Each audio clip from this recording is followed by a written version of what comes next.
Segunda carta de Pedro, capítulo 3, verso 14 até o verso 18. Pensando no tema Nada Será Como Antes, como temos aproveitado a oportunidade da quarentena para aprender quais são as lições que temos guardado no coração e o que esse texto, essa palavra vai trazer para a gente. Segunda carta de Pedro, capítulo 3, do verso 14 ao verso 18. Por essa razão, pois, amados, esperando estas coisas, empenhai-vos por serdes achados por ele em paz, sem mácula e irrepreensíveis, e tende por salvação a longanimidade de nosso Senhor, como igualmente o nosso amado irmão Paulo vos escreveu, segundo a sabedoria que lhe foi dada. Ao falar acerca destes assuntos, como de fato ele costuma fazer em todas as suas epístolas, nas quais há certas coisas difíceis de entender, que os ignorantes e instáveis deturpam, como também deturpam as demais escrituras para a própria destruição deles. Vós, pois, amados, prevenidos como estáis de antemão, acautelai-vos, não suceda que, arrastados pelo erro destes insubordinados, descaiais da vossa própria firmeza. Antes crescei na graça e no conhecimento de nosso Senhor e Salvador Jesus Cristo. A Ele seja a glória, tanto agora como no dia eterno. Que temos aprendido que nada será como antes, nós já estamos percebendo, já identificamos isso. Ao nos situarmos em tudo isso, aprendermos lições preciosas. E a primeira delas é avaliar as fontes daquilo que nós ouvimos, vemos e pensamos. Pedro está falando sobre essas fontes. O cristão deve esperar o Senhor, viver vida reta, estudar as Escrituras e crescer em Cristo. E mesmo quem não está com a sua rotina totalmente transformada pela quarentena, de algum jeito tem sido afetado e de alguma forma está com esta oportunidade também. Avaliar as fontes do que ouvimos, do que vemos e do que pensamos. E que sejam fontes de paz. E uma verdade é certa. Uma fonte limpa e segura é a palavra de Deus. As Escrituras Sagradas. Esta é a fonte limpa, a primeira fonte, a fonte prioritária, sob a qual todas as outras devem estar sujeitas e submissas. Então, fontes limpas. Ao avaliar as nossas fontes, que elas sejam de paz e limpas. Então, Pedro faz uma conversa aqui sobre Paulo e o que ele escreveu. Tende por salvação a longanimidade do nosso Senhor, como igualmente o nosso amado irmão Paulo vos escreveu, segundo a sabedoria que foi dada, embora ele tenha escrito coisas que são difíceis de entender, mas ele escreveu e muita gente deturpou aquilo que ele escreveu, e as fontes que nós avaliamos e temos aprendido a avaliar, elas trazem consigo algo que muita gente abandonou ao interpretar a atual situação, que é a paciência. Tende por salvação a longanimidade de nosso Senhor. Não é bem paciência por paciência. Longanimidade é ânimo longo. Está lá no fruto do Espírito. Gálatas capítulo 5. Longanimidade. Continuidade do ânimo. Nós precisamos ter fontes de paciência, que facilitem a paciência, não que nos tirem a paciência. Perdi a minha paciência, estou sem paciência. Isso precisa ser diferente. Tenha paciência ao avaliar as suas fontes, ao procurar alguma fonte de informação, que esta fonte seja fonte de paciência e não do contrário. E também ali nós vamos ver Pedro dizendo que o que Paulo escreve são coisas um pouco difíceis de compreender. E há coisas no nosso tempo hoje difíceis de compreender, de entender. Mas se elas são oriundas de fontes, primeiro limpas e depois que produzem a paz e a paciência, a longanimidade, usando a mesma palavra aqui da versão lida, nós vamos aprender a diferenciar e a saber aquilo que vale e aquilo que não vale. Então esta é a primeira lição, ou primeiro aprendizado. Se nós sabemos que nada será como antes, então vamos aprender, vamos aproveitar a oportunidade para aprender primeiro isso, a avaliação das nossas fontes. E agora no verso 17 vem a segunda observação, atenção aos investimentos que temos feito. Nosso tempo está sendo investido em quê? O que tem sido alvo da nossa dedicação?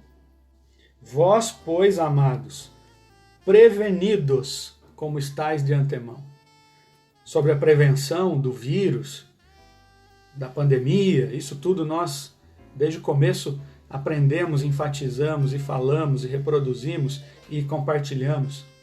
Não é dessa prevenção aqui que eu quero falar. A que estamos dando o nosso tempo? Os templos estão fechados. Os prédios das igrejas estão fechados, mas a igreja está aberta. Estamos aqui hoje, aqui a sala de casa é a nossa igreja. Aí onde você está indo à igreja sem sair de casa. Nós estamos em movimento, mesmo sem estar vivendo os deslocamentos da nossa rotina anterior a esse tempo. Então esse mistério nos previne e é um bom investimento. Uma outra palavra que nós encontramos aí no verso 17 é acautelai-vos, para que não sejais arrastados pelo erro daqueles que distorcem as coisas. Investir o nosso tempo, a nossa atenção, a nossa dedicação àquilo que não nos arraste e não nos induza ao erro. Às vezes a notícia, a manchete da notícia, nem sempre corresponde ao conteúdo que está ali, é apenas uma maneira de chamar a atenção. E às vezes as pessoas, sem ler, colocam lá os comentários e todos que você certamente já viu e pode imaginar. Indecorosos, alguns também sensatos, pedindo a paz, a cautela, como diz aqui, acautelai-vos.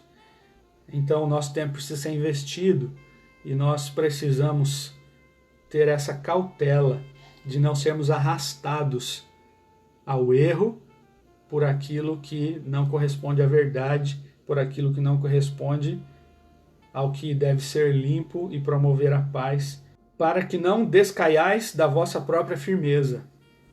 Nós temos a firmeza da fé, da palavra de Deus, das Escrituras.